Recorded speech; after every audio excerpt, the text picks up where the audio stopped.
Le grand dialogue. Sigikafoba. Le grand dialogue, l'émission de débat du studio Tamani sur votre radio. Le grand dialogue.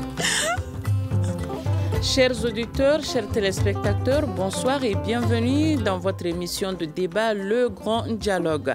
Ce soir, nous allons parler du blocus sur la route nationale 16. Depuis près d'un mois, cette route est bloquée au niveau de Douanzan. Les ressortissants de Tombouctou à Bamako se sont réunis pour attirer l'attention des autorités sur le blocus. Déjà, la situation a fait exploser le prix de certains produits. Les camions qui ravitaillent à partir de l'Algérie et de la Mauritanie sont bloqués aux environs de la ville de Bambaramaoudé. Les passagers et camions en direction de Gao, quant à eux, sont cantonnés dans la ville de Douanzan. Que comprendre à travers ce blocus des hommes armés? On en parle avec trois invités. Elhaj Babadi Sandi Haïdara, notable de Tombouctou, nous l'espérons l'avoir, il n'est pas encore dans ce studio. Fatoumata Maïga de l'ONG Femmes Initiative de Paix à Gao. Au téléphone avec nous, Maître Chekmar Kounaré, avocat. Encore une fois, bonsoir et bienvenue. Le grand dialogue. Madame Maïga, déjà, quel est votre regard sur ce blocus qui est en cours depuis près d'un mois aujourd'hui? Nous la vivons avec beaucoup de peine et au regard de la situation même que les passagers sont en train de vivre, nous trouvons que c'est vraiment une atteinte aux droits humains et à la dignité de l'être humain. Voilà. Mais à un moment donné, le blocus avait été levé et ensuite ça a été réinstauré de nouveau. Qu'est-ce qui s'est passé entre-temps? Est-ce qu'avez-vous eu des échos de ce qui s'est passé sur place, surtout sur la voie de Gao? Ce que je sais du premier blocus, ce qui a d'ailleurs pris beaucoup de temps, les communautés sur place et précisément le chef Ardo de Boni, Amirou Boni, en son temps avait regroupé tout ce qui était aux alentours du secteur pour se réunir à Boni, discuter des problèmes, des défis et des enjeux même sur les communautés, y compris les jeunes qui ont dit, certains villages se sont plaints de la manière dont ils sont, en fait, les questions de gouvernance par rapport à la distribution des céréales et autres. Un compromis a été trouvé et le blocus a été levé. Maintenant, ce que je déplore, c'est que les recommandations faites, est-ce qu'elles ont été acheminées à l'administration? Est-ce que l'administration sur place a cherché à savoir ce qui a été dit comme difficulté et frustration des populations? En tout cas, les jeunes avaient pris l'engagement de lever le blocus et certains autres éléments de sécurité qui touchent aussi à la sécurité des populations, tels que la pose des mines et autres. Et à notre grande surprise, nous avons vu que la route a été encore bloquée après des combats entre différents groupes dans le secteur et à Bambara et à Mondoro et autour de Boni qui est d'ailleurs pratiquement fermé. Et là, je ne comprends pas comment est-ce que pendant tout ce temps, on attend, alors que le discours à Bamako, c'est le Mali est indivisible, et d'autres ont divisé, en tout cas le Mali, en imposant les difficultés pour les gens de se retrouver dans un cadre de libre circulation des personnes et des biens. Maître Chekmar Kounaré, vous êtes avocat, vous participez à cette émission de débat au téléphone. Madame Maïga vient de dire que le Mali est indivisible, mais il y a des hommes armés qui sont en train de bloquer la voie et s'aimer un tout petit peu la division depuis près d'un mois. Quel est votre regard sur ce blocus sur la route nationale 16 qui sévit depuis près d'un mois aujourd'hui? Je dis bonjour à tous vos auditeurs.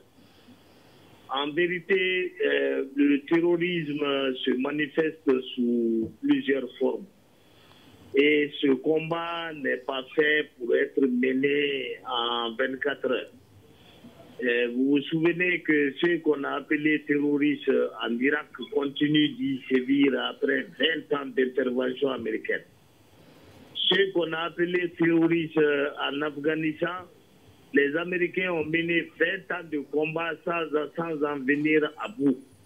Et le terrorisme au Sahel a commencé depuis 2012 et ça continuera encore pendant 20 ou 30 ans. C'est un phénomène auquel nous devons faire face de manière endogène, avec nos propres moyens et sur la durée.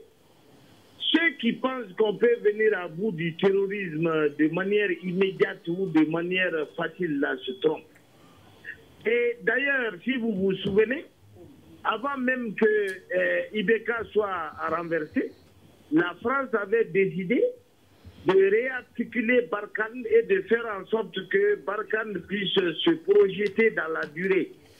Et en raison de cette nouvelle stratégie, Barkhane devait être démembré de certaines troupes et donc la stratégie de combat devait changer parce que la France n'a pas les moyens, n'avait pas les moyens de continuer à payer chaque année 600 milliards. Mais Cheikh Oumar Konaré, cette situation se déroule au moment où on est en train de dire que l'armée monte en puissance. L'amunissement se retire du Mali également. Et certains camps de l'amunissement sont en train d'être rétrocédés au Mali également. Et dans la foulée également, on assiste à ce blocus-là. Que comprendre à cela? Non, je vais vous dire. C'est-à-dire que l'armée monte en puissance signifie que l'armée a aujourd'hui la latitude d'acquérir des armements et d'augmenter ses effectifs sans subir de pression extérieure en ce sens. Mais là, je suis en train de vous dire que c'est une bataille qui va s'étaler sur la durée. Quelle que soit notre puissance, il faut s'attendre à un combat d'au moins 20 ou 30 ans. C'est ce que je suis en train de vous dire. Donc, ce que vous appelez blocus de Tombouctou, blocus de Gao, blocus de telle ou telle ville, ça va continuer. Et nous, on va se battre pour lever le blocus. C'est un combat permanent de tous les jours et qui va prendre des années. Il ne faut pas se leurrer, hein. C'est ça la vérité. Merci beaucoup, M. Cheikh Oumar Konaré, pour vos mots d'introduction. Vous gardez la ligne pour la suite de cette émission. Notre troisième invité, Elhadji Baba Dissondi Aïdara, vient de nous rejoindre dans le studio. Bonsoir, M. Aïdara. Bonsoir, madame. Alors, vous prenez cette émission en cours. Merci d'être là. Les ressortissants de Tombouctou ont organisé hier une rencontre pour attirer l'attention des autorités sur le blocus sur la voie de Tombouctou. Qu'est-ce qui est sorti réellement? Merci de m'avoir invité. Je suis heureux d'être là pour parler au nom de l'association des ressortissants de Tombouctou à Bamako, qui ont eu cette idée d'attirer l'attention, comme vous l'avez dit, de ce qui se passe à Tombouctou. En réalité, il est sorti de cette assemblée générale qui malheureusement n'est pas allée à son terme à cause de l'électricité au Mali. C'est dommage. Mais l'essentiel a été dit. Et je veux simplement d'abord camper les raisons qui nous ont amenés à faire cette assemblée générale. Tombouctou est sous un blocus. Qu'on l'interprète, qu'on le veuille ou qu'on ne le veuille pas, c'est la vérité. C'est ça la vérité. Tombouctou est sous un blocus économique, d'approvisionnement. Et vous avez parlé d'entrée, je parle des entrées. Dans le sens Algérie-Bamako, Algérie-Tombouctou. Dans le sens Mauritanie-Bamako. Ça, c'est les deux routes sur lesquelles Tombouctou a la majeure partie, sinon 80% de ses produits de consommation essentielle. Depuis 20 jours qu'ils ont décrété que rien ne rentre, sur 10 camions qui rentraient par jour, il n'y a pas un qui rentre aujourd'hui, y compris aujourd'hui. Il n'y a pas eu d'approvisionnement. Alors quand on appelle ça blocus, la route qui quitte Léré pour passer vers Goundam, d'abord dans un état lamentable à cause de l'hivernage, et ensuite, de temps en temps, un groupe s'arrête là pour dire, même les camions qui transportent du gravier, vous versez le gravier, vous rentrez vite, ou bien vous retournez avec votre chargement. De l'autre côté, il y a deux autres possibilités d'entrée, c'est-à-dire la route de Douanza ou le bateau. Vous savez ce qui s'est passé sur le bateau. Le bateau a été attaqué par des obus à partir de la berge avant la rentrée, avant Niafenke, avec mort d'homme. Donc les gens ont peur d'emprunter le bateau. Ce n'est pas simplement les passagers, mais emprunter le bateau avec des conditions pareilles, des obus peuvent tout simplement faire couler le bateau. Donc la Comanave prendra toutes ses responsabilités et les dispositions nécessaires s'il le faut. Mais il ne s'agit pas de protéger le bateau contre des obus qui quittent la berge par des militaires qui sont à l'intérieur du bateau en train de boire du thé. Excusez-moi, c'est difficile. Parce qu'ils ne peuvent pas être 24 heures sur 24 pendant une semaine arrêtés face à la berge avec des armes. La route d'Ouanza est impraticable. Depuis des années, on a réclamé la construction de cette route-là, on ne la reçoit pas. Et on sait ce qui se passe là-bas. Combien de fois il y a eu des morts et des menaces sur cette route. Même les petits marchés, les foires entre les villages sont menacés tous les jours au point où, madame, vous êtes cuisinière, le charbon à Tombouctou est vendu entre 7 000 et 10 000 francs le sac. Parce que les prix augmentent. Alors les stocks qui viennent d'Algérie, qui sont tous ce que nous recevons, même à Bamako, en lait, en pâtes alimentaires et dans toute la région, on le connaît, se retrouvent être en stock diminuant parce qu'il n'y a plus d'approvisionnement, alors les prix flambent. La pâte alimentaire quitte de 4 500 à 7 500, là, le carton. Voilà Tombouctou. Le riz même. Vous savez que ce que beaucoup de Maliens ignorent, Tombouctou est le deuxième grand producteur de riz au Mali après l'Office du Niger. Le riz est à 1000 francs. Alors, 100 000 francs. C'est parce qu'on n'est pas habitué à ça. Tombouctou est habitué à payer son moudou de riz à 400 francs. Aujourd'hui, c'est 1000 francs. Voilà les problèmes. Alors, si on n'appelle pas ça blocus, je ne sais pas comment les autres vont l'interpréter. Mieux que ça, le carburant est à 2000 francs le litre, l'essence. Alors voilà la situation réelle du blocus de Tombouctou. Les conséquences, on en parle. Si vous voulez. J'enchaîne sur les conséquences, je vais simplement... Allez-y, allez-y. Je me limite à deux grandes conséquences. Quand on fait peur aux populations et on envoie des obus en ville à Tombouctou, jusqu'à tuer des enfants dans le centre de la ville qu'on appelle Badjindi, la psychose s'installe. Et si je dis les conséquences, c'est qu'après ces obus, nous sommes dans le mois de septembre. Le 27 de ce mois-là, de ce mois de septembre, c'est le Mauloud, la plus grande rencontre des Tombouctiens. Effectivement. Où ils peuvent se retrouver à des milliers sur la même place, sur la même dune pendant des heures. Imaginez-vous ce qui peut arriver si on n'arrête pas le départ de ces obus dont on ignore même les origines. Si on ne trouve pas la solution, qu'est-ce que ce serait? Quel risque on va prendre pour mettre les familles sur cette dune ce jour-là?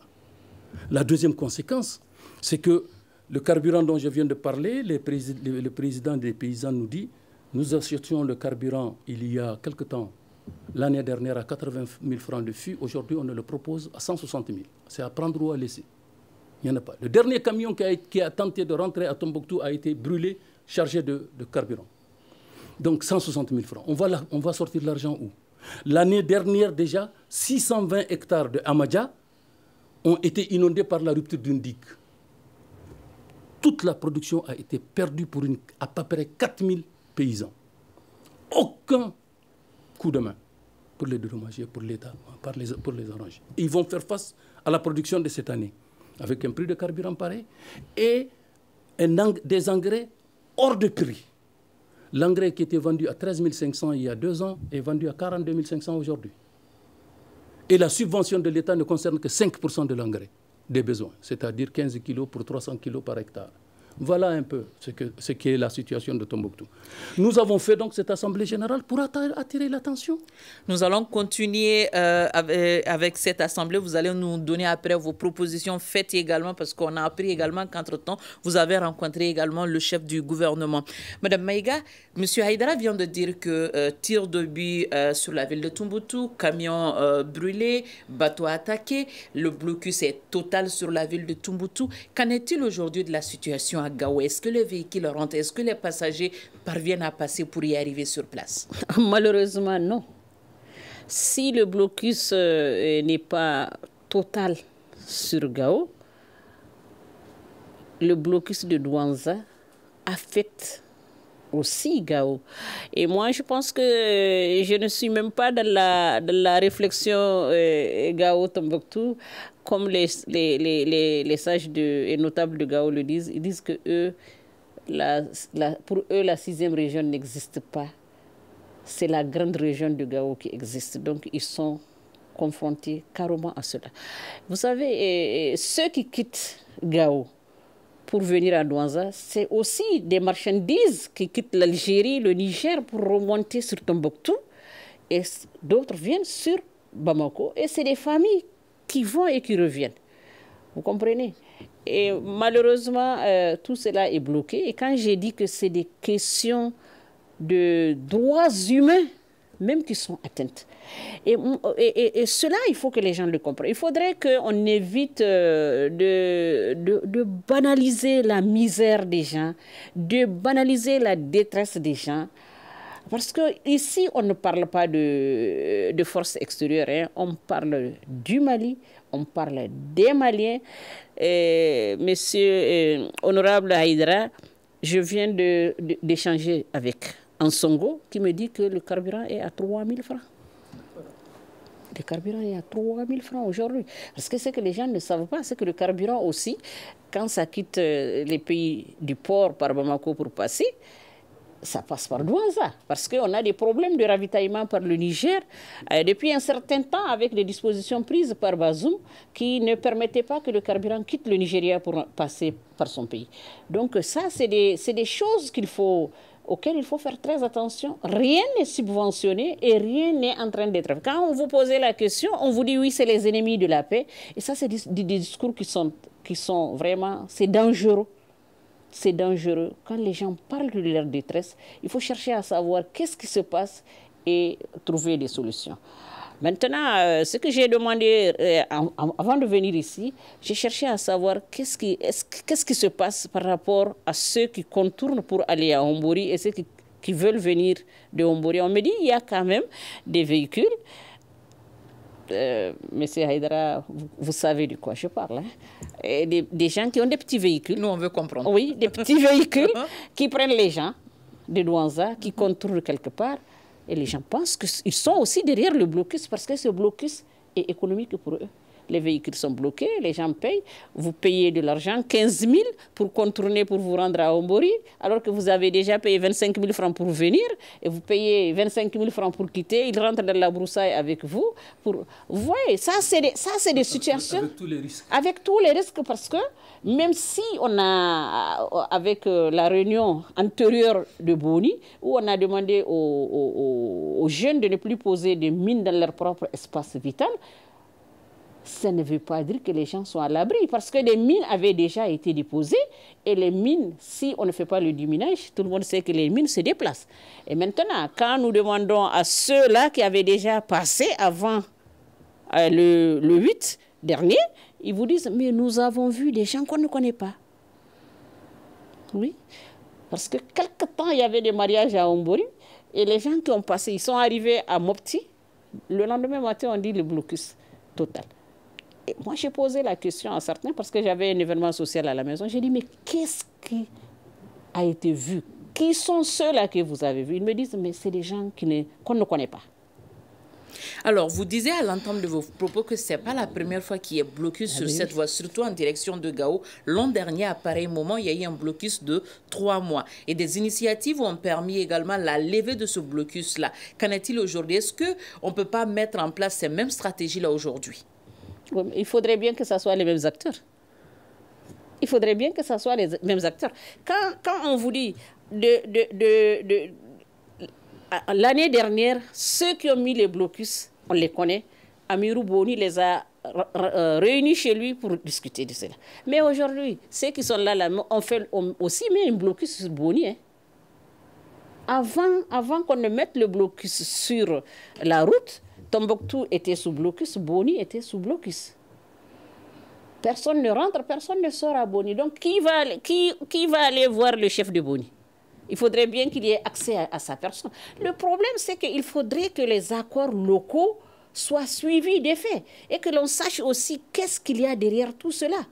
Maintenant, Si Tombouctou est complètement fermé et que les gens à Tombouctou disent « nous avons un problème », et la réponse c'est les ennemis de la paix qui disent qu'il y a blocus, sinon on sait qu'il y a des difficultés, il n'y a pas de blocus. J'avoue que moi j'ai eu très mal et je me suis dit mais même quand on est chef, on doit respecter ces sujets. Il y a des propos qu'on ne tient pas. Et cela, moi je profite d'ici pour demander aux plus hautes autorités, en la personne du président de la République, de dire à ces sujets et à ces représentants sur le terrain d'avoir des mots de respect vis-à-vis du peuple. Parce que c'est à l'intérieur de ce même peuple que les chefs sortent. Et ceux qui utilisent ces mots-là, qu'ils sachent aussi que c'est à des aînés qu'ils s'adressent. Les gens aiment bien ce pays. Et je pense que s'il y a quelqu'un qui aime le pays-là, c'est bien ces populations qui sont en train de souffrir sans se révolter, mais qui attirent justement seulement l'attention des uns et des autres. Ce n'est pas normal que tout un pays, les 2 tiers ou bien la grande majorité du pays soit coupée du Mali et qu'on dise nous avons faim, nous n'avons plus à manger, nous risquerons de ne plus de tomber dans des graves situations. Vous ne trouvez pas la solution et on trouve à dire que ce sont les ennemis de la paix.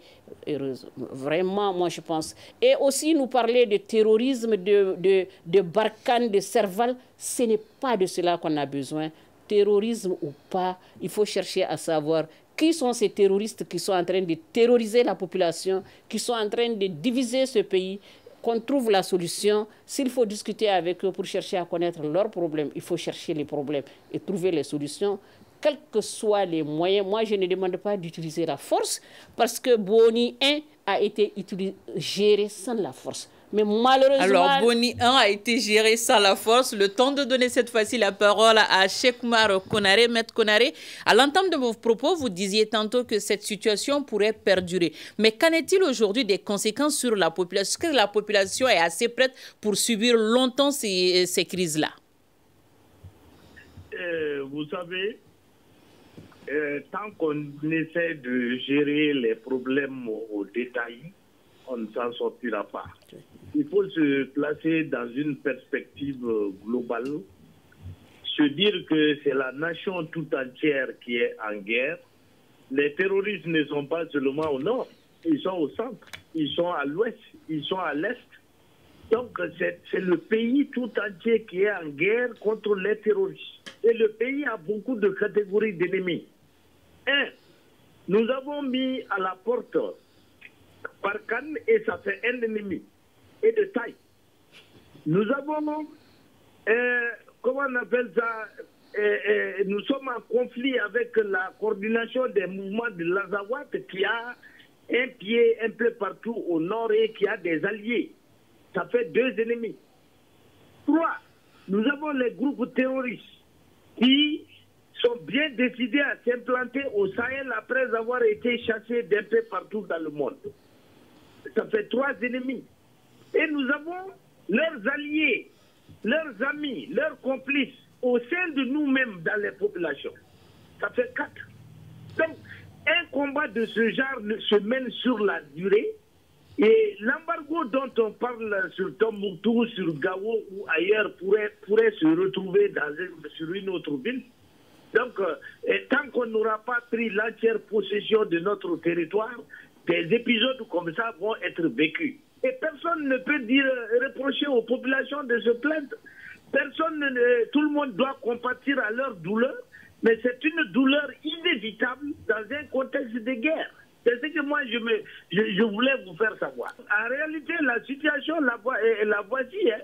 Si tu vois qu'il y a embargo sur une ville, c'est parce que l'État n'est pas là. C'est pas vrai quand même. Et donc, il faut se battre pour que l'État recouvre l'intégralité de son territoire. Cheikh Oumar Konaré, à vous entendre dire, il faut dire que l'État n'est pas à Tombouctou, l'État ne se trouve pas à Douanzan. Non, l'embargo dont on vous parle là, vous avez une mauvaise perception de cet embargo. C'est pas comme si des gens étaient postés aux entrées de Tombouctou et qui refusent aux gens de circuler. Non. C'est-à-dire qu'il s'agit de groupes terroristes alliés à des groupes rebelles qui font la navette entre tel ou tel village et qui terrorisent les gens qu'ils rencontrent sur leur passage. et la peur fait le reste. C'est ça, ils ne sont pas dans une position statique de blocus. C'est des troupes ennemies qui sont en train de faire des mouvements de va-et-vient et qui terrorisent la population. C'est ce qu'on est en train d'appeler blocus. Sinon, ce n'est pas un blocus statique. Si c'était ça, un bombardement aurait suffi à les neutraliser. Alors, je vois que M. Haïdara veut réagir à vos propos. M. Haïdara... Je réagis pour dire vraiment, M. Konaré, Maître Konaré, je vous respecte beaucoup. J'ai vu vos débats, mais franchement, je m'excuse de l'expression, mais vous êtes à côté de la plaque par rapport à Tombouctou. On a parlé de blocus d'une ville, d'un chef-lieu de région, avec une région militaire, avec un camp militaire, avec un gouverneur du Mali, qui est là, qui ne reçoit pas ses approvisionnements. Vous n'appelez pas ça blocus et vous pensez que blocus, c'est un peu l'insécurité résiduelle créée par des individus. Non, monsieur. Nous sommes en train de vous dire du concret de ce qui se passe à Tombouctou, que les populations sont en train de vivre. Vous dites que ce n'est pas le blocus. Vous n'avez rien compris alors, tout ce qu'on est en train de dire. Je suis désolé. Monsieur, Maître Konaré, je vais essayer simplement de restituer. Juste un tout petit, on va écouter un reportage sur la situation que nous avons réalisé avec l'aide de nos correspondants dans la zone, l'axe Bambara-Maoudé-Tombouctou et l'axe reliant Douanzan à Gao, qui reste toujours bloqué. Les transporteurs qui appellent les autorités à l'aide. À Douanzan également, la situation est intenable pour les passagers qui sont bloqués sur place. Un reportage signé Ali Cissé. Les groupes armés bloquent toujours la route nationale numéro 16 qui relie Douanza à Gao. La situation humanitaire sur place commence à être précaire selon Sidi Haïdara, président du bureau du Conseil malien des transporteurs routiers de Douanza. Il demande aux autorités une escorte pour accompagner les véhicules qui sont déjà stationnés. Depuis avant-hier, aucun véhicule n'a pu circuler. Finalement, si on ne va pas avoir la route, nous demandons une assistance des autorités. La situation est vraiment difficile à Douanza aujourd'hui. Il y a des gens qui n'ont même pas de quoi payer à manger. Certains sont malades. Il y a des choses qui sont difficiles à soutenir. La même situation prévaut à Bambara Maoudé, sur l'axe reliant Mopti à Tombouctou. Des dizaines de véhicules sont empêchés de circuler. Un routier qui a requis l'anonymat affirme qu'aucun véhicule n'arrive à franchir le blocus imposé par les groupes armés à Bambara Maoudé. Aucun véhicule ne circule. Ils sont tous bloqués. Il y a près d'une trentaine de véhicules à l'arrêt ici. Nos véhicules qui étaient bloqués à Bambara Maoudé ont fait demi-tour vers Douanza et sont retournés à Mopti. Les personnes qui voyagent sur ces routes aujourd'hui souffrent énormément de la situation, se lamentent les transporteurs routiers. Ils indiquent que certains passagers commencent à manquer de tout. Alors, monsieur Maître Cheikh Oumar Konaré, vous êtes toujours avec nous? Maître Konaré, vous venez d'écouter ce reportage avec l'aide de nos correspondants dans la zone de Douanzan. Quel est votre regard alors sur cette situation? Des camions qui sont bloqués, des passagers qui se plaignent. Et déjà, les passagers qui sont sur place disent que la situation est intenable. Le seau d'eau coûte cher, il faut payer des nattes pour dormir. La situation est vraiment compliquée sur place. C'est-à-dire, honnêtement, vous savez, moi, je ne suis pas journaliste. Donc, je n'ai pas toutes les informations. Je ne loge pas non plus au nord. Donc, je ne conteste pas ce que disent mes co-débatteurs.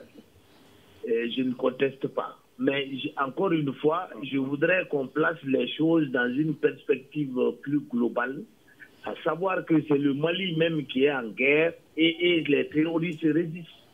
Donc, ils résistent avec les complices que nous connaissons. Et il va falloir se battre pour desserrer l'étau sur telle ou telle ville. Voilà. Moi, je ne nie pas, hein, mais j'avais compris autrement. Mais je reconnais que on est dans un contexte de guerre. Et donc, c'est la guerre qui continue. À la guerre comme à la guerre. Merci beaucoup, Maître Cheikh Oumar Konaré. Déjà, les ressortissants de Tombouctou à Bamako ont fait une rencontre hier ici à Bamako, mais avant, ils ont rencontré le chef du gouvernement.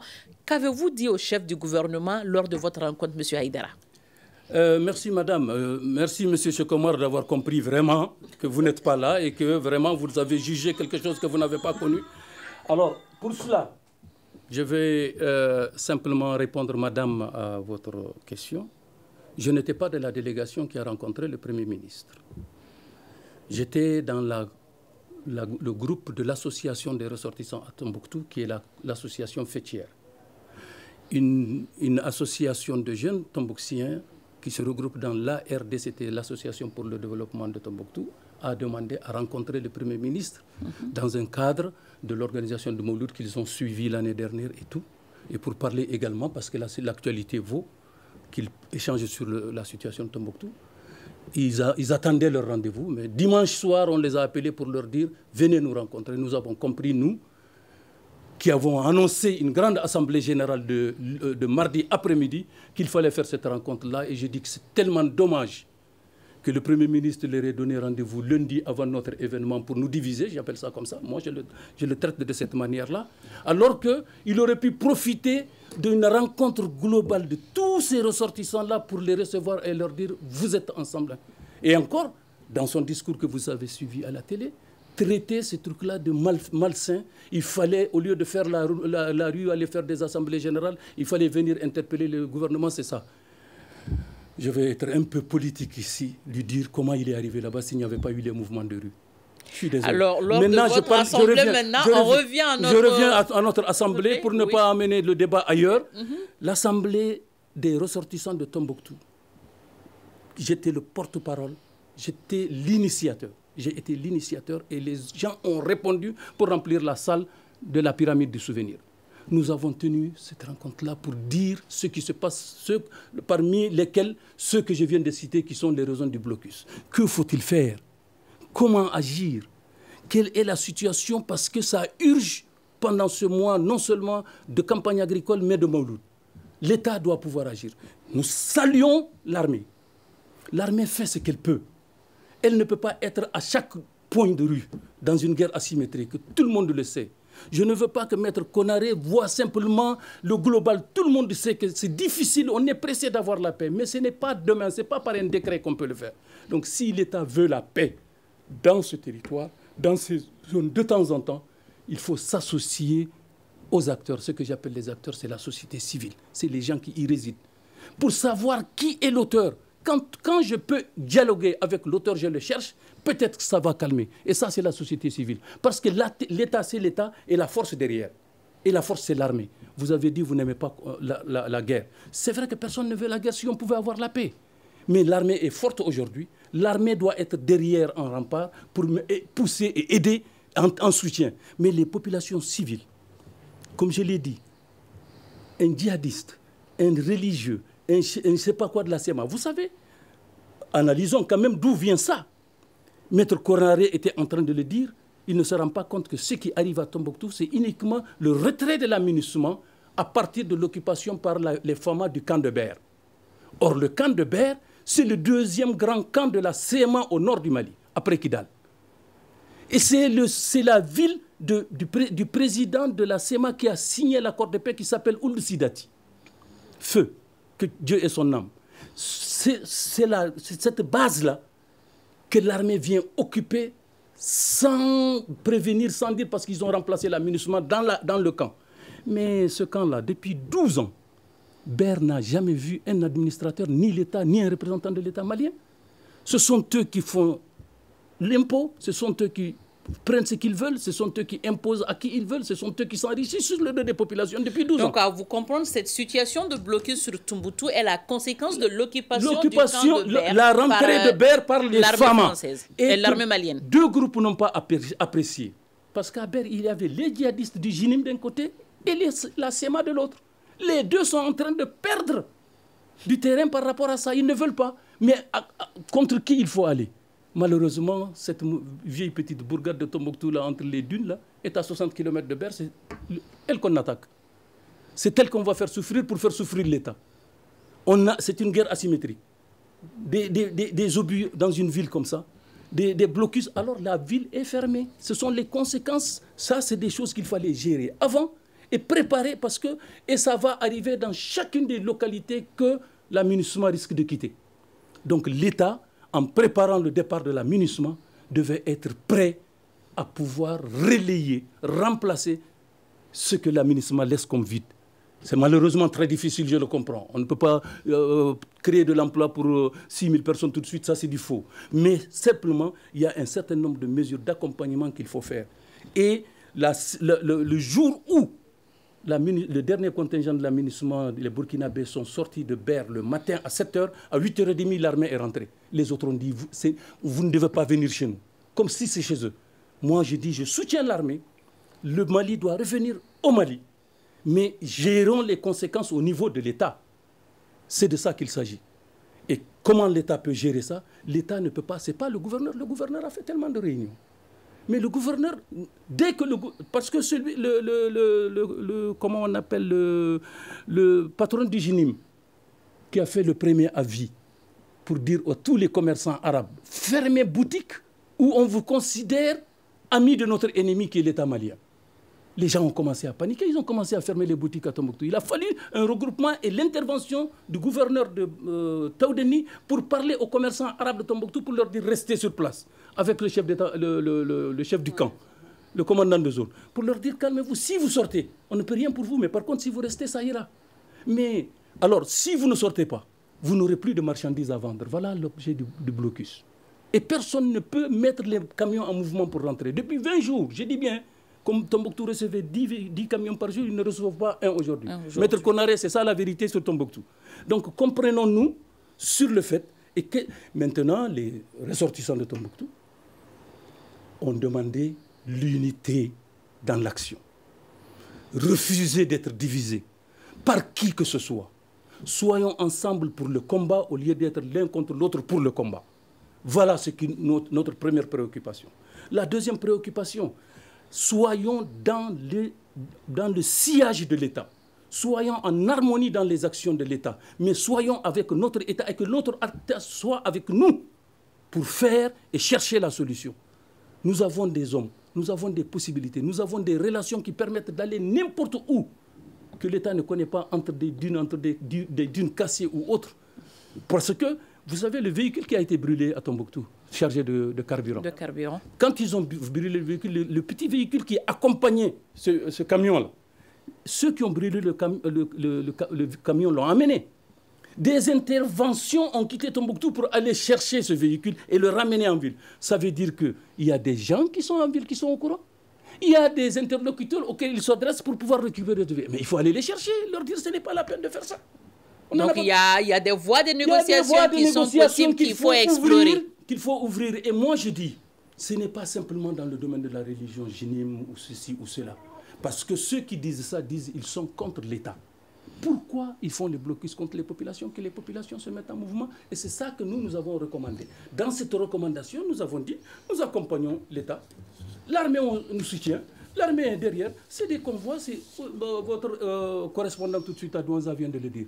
Il faut que l'armée accompagne pour que ces véhicules-là ne peuvent pas être bloqués là. Qu'il y ait des escortes qui se mettent devant et derrière le convoi des camions pour ne pas que Tombouctou reste comme ça. Il faut aller. Il faut oser. Il faut aller, il faut oser, mais en attendant, le blocus s'y trouve. En tant qu'ONG, vous faites partie d'une ONG Femmes Initiative de Paix. Selon vous, quel peut être le rôle de la société civile dans ce genre de situation? Sandy vient de dire qu'il y a des voies à explorer également parce qu'il y a des personnes qui peuvent être des connexions également pour aider à lever ce genre de blocus. Merci bien, Madame Maïga. Moi, je voudrais juste dire que je viens de sortir d'une réunion sur ces questions de réforme et affaires sécuritaires. C'est que nous voulons faire comprendre à nos autres parents du Mali, c'est que le Mali est pluriel. Il faudrait comprendre que comment est-ce que les autres régions sont gérées, c'est différent de comment est-ce que ces régions-là sont gérées. C'est de la même manière où Tombouctou est culturellement assis que Gao est culturellement posé. Et c'est comme ça que ça se passe avec Kidal. Ça veut dire que c'est des gens qui se connaissent, c'est des gens qui peuvent se parler, qui savent à qui parler et comment il faut parler avec les gens. Malheureusement, ces temps-ci, moi, je ne vais pas attaquer quelqu'un parce qu'on n'est pas là pour attaquer qui que ce soit. Nous sommes des républicains, nous aimons le Mali. Nous avons choisi derrière nos parents qui ont aimé le Mali et choisi le Mali. Comme je l'ai dit, j'ai dit, mais quand on dit que les gens ne veulent pas rester avec, j'ai dit, ce n'est pas vrai. C'est parce que quelque part, nous avons choisi d'être des Maliens au détriment d'autres pays. avec lesquels nous sommes culturellement et sociologiquement beaucoup plus proches. Mais c'est le Mali que nous avons choisi. Donc ce pays, nous l'aimons. Si on n'aimait pas le Mali, après 11 mois d'occupation, on allait faire autre chose. Personne n'allait nous empêcher de le faire. Même personne n'a la force de nous empêcher de le faire. Mais ce pays, nous l'aimons. Nous l'aimons et c'est pour ça que nous mourons pour ce pays-là. Maintenant, il faudrait que les gens acceptent quand les notabilités viennent voir des responsables dirigeants du pays d'être des acteurs de bons offices. Il faut qu'ils acceptent cela. En ne l'acceptant pas, ils mettent le pays en péril. Ça, c'est clair. Maintenant, de la même manière où Tombouctou s'est réuni, quand il y a eu la question de Ber, les gens de Gao se sont inquiétés. Ils ont dit, mais si à Ber, il y a ce problème, c'est que là où il y a les camps de l'aménagement, il faut se poser la question, qu'est-ce qui s'est passé? Parce qu'ils disent qu'ils ont eu ces camps à travers des arrangements sécuritaires. Eh bien, si certains d'entre nous qui acceptent d'être dans la division ne veulent même pas, je vous dis, c'est la même chose. Hein. Quand vous parlez des problèmes de la région de Gao, il y en a qui font semblant de ne pas entendre ce que vous dites, comme si vous êtes fou ou malade. Parce qu'ils ont des intérêts qui n'ont rien à voir avec l'intérêt des communautés. Et je pense que c'est normal parce qu'ils n'ont même rien à voir avec la région. Ils ont des profits au nom de la région. Et je respecte les gens, mais c'est comme ça que la société est faite. Et vous voyez, donc aujourd'hui, on est en train de vouloir aussi rencontrer ces mêmes personnes pour leur demander qu'est-ce qui se passe. Dites-nous, en Songo et Gao, quel arrangement sécuritaire s'est passé? Nous savons que Menaka a été libéré sans problème, Gao sans problème. Ce que je vais vous dire, c'est qu'à Gao, hier ou avant-hier, il y a eu une réunion comme ça, parce que les gens aussi sont en train de sortir. Les gens sont en train de sortir, et on a attiré l'attention du gouverneur pour lui dire, écoute, les gens sont en train de sortir, des commerçants sont en train de sortir, il faut qu'on sache pourquoi ils sortent. Alors, on me dit que cette émission, on est presque à la fin de l'émission, 2 petites minutes, le temps de donner la dernière parole à Maître Cheikh Oumar Konaré. Maître Konaré, vous êtes là avec nous. La situation, elle est là. Quelles peuvent être aujourd'hui les voies et recours pour sauver ce blocus-là? Parce que vous l'avez dit, on connaît votre position, ça peut perdurer. Mais comment faire qu'il n'y ait pas d'autres blocus au sein du pays? Non, c'est au fur et à mesure que l'armée va contrôler la situation que les blocus vont se faire rares. Vous vous souvenez que il y avait blocus à Paramougou, il y avait blocus à Menaka, il y a blocus à Tombouctou et le blocus peut se déplacer de ville en ville. Tant que nous n'aurons pas recouvré l'essentiel de notre territoire, on ne peut pas empêcher ce genre de pratiques. C'est des pratiques qui ont un lien étroit avec la guerre que nous sommes en train de mener. Il faut d'abord gagner la guerre. Ça, ce ne sont que des batailles. Alors, Maître Cheikh Oumar Konaré, c'est sous vos mots que va prendre cette émission de débat du Grand Dialogue. Nous ne l'avons pas évoqué déjà selon OCHA, l'Organisation humanitaire des Nations Unies. Des personnes sont en train de se déplacer également de la ville de Tombouctou. Et leur estimation, c'est 6 000 ménages qui ont quitté ces derniers jours la ville de Tombouctou. C'est la fin donc de cette émission. Grand merci à nos invités. Elhaji Babadi Sandé Haïdara, notable de Tombouctou. Madame Fatoumata Maïga de l'ONG Femmes Initiative de Paix à Gao. Au téléphone, Maître Cheikh Oumar Konaré, avocat. Cette émission a été réalisée par Imrana Kilou Maïga. À la régie son et vidéo, il y avait Ibrahim Ouattara et Salim Djouara. Je suis Mariam Moussahari. Grand merci à vous tous et on se donne rendez-vous pour une prochaine fois.